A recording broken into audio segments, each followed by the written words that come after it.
Question 4 from Section 2 of the 2023 Higher Physics Examination on the SQA.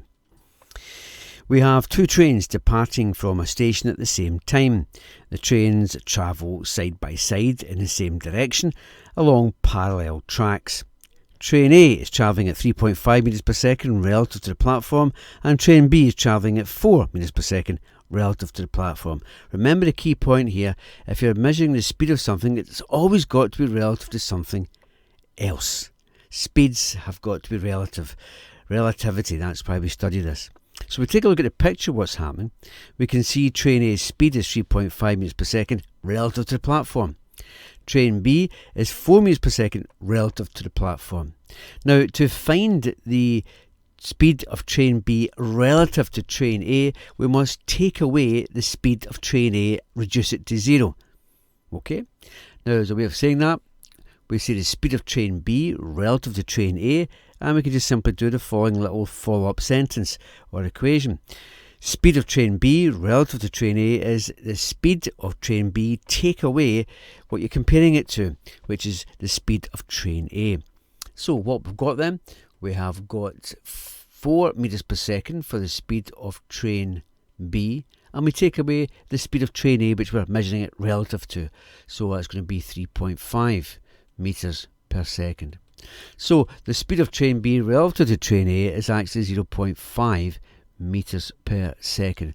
And that would be, if we describe that, we could say that Train B, if you're on Train B and you're looking at Train A, you're moving 0.5 metres per second compared to that one. It's almost like Train A is stationary and you're moving at 0.5 metres per second.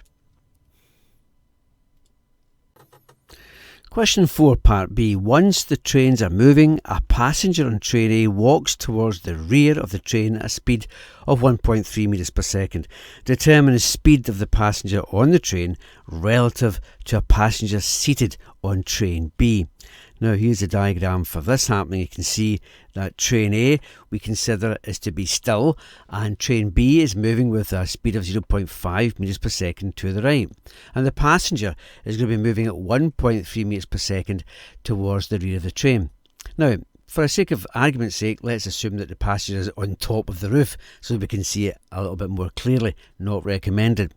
But we use our same technique. We say the following: if we want to find the speed of the passenger relative to the Train B, we have to do speed of the passenger, take away the speed of Train B. And we've already established that the relative velocity between the two is 0.5 metres per second to the right. So, if we look at the following situations, we have got the speed of the passenger. Because they're going to the left, we have to say it's going to be minus 1.3 metres per second. And we have to take away the speed of the train along this way, which is going to be 0.5 metres per second. We use the same technique.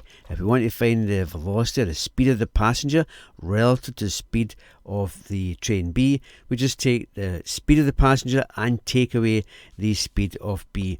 In this case, we're going to get an answer of minus 1.8 metres per second.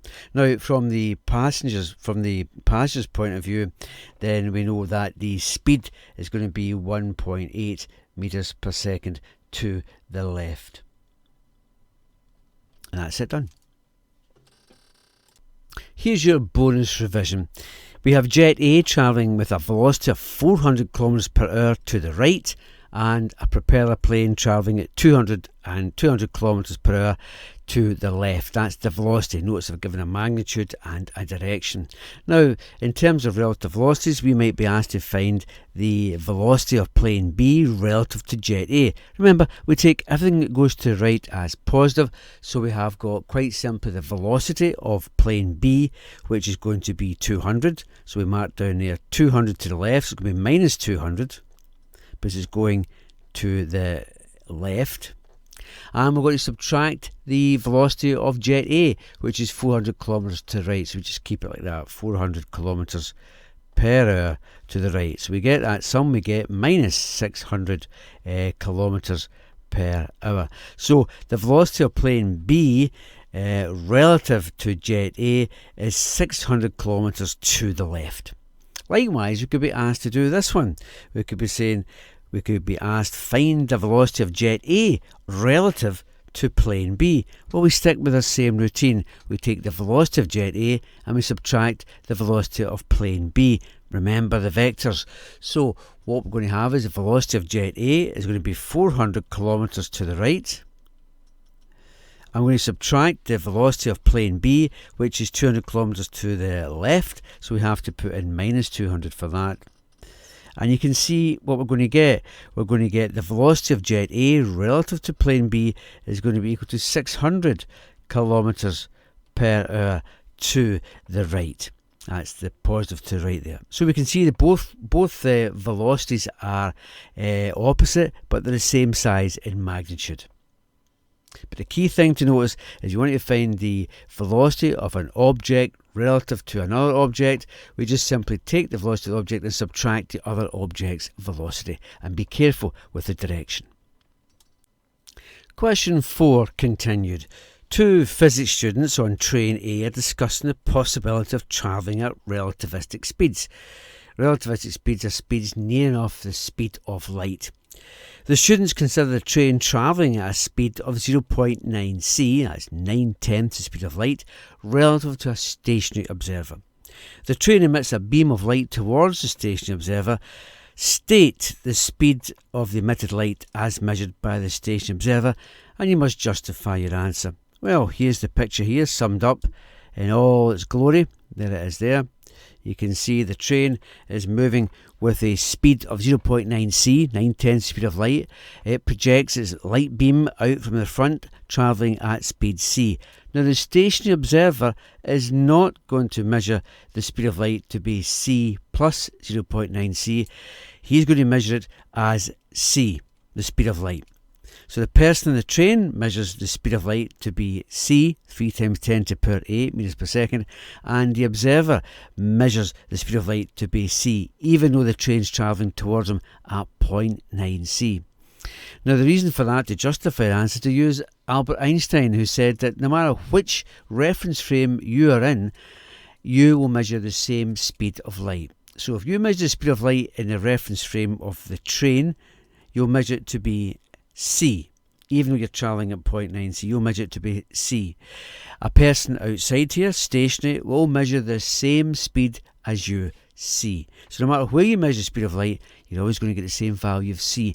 And that's what revolutionised physics with Albert Einstein's special theory of relativity. Question 4, Part C, Part 2. Train A has a length of 142 metres as measured in the frame of reference of the students in the train. And we have for 3 marks to calculate the length of the train when travelling at 0.9 c as measured by the stationary observer. Now you can do a wee sketch of what's going on here to get to know what the different lengths are. And you can see that the students have measured in their reference frame length L, and that's going to be 142 metres. But the observer is going to see that train moving past him at 0.9 c, and he's going to measure a different length L prime because of the relativistic effects. So we look up a relationship sheet, we can get the following equation.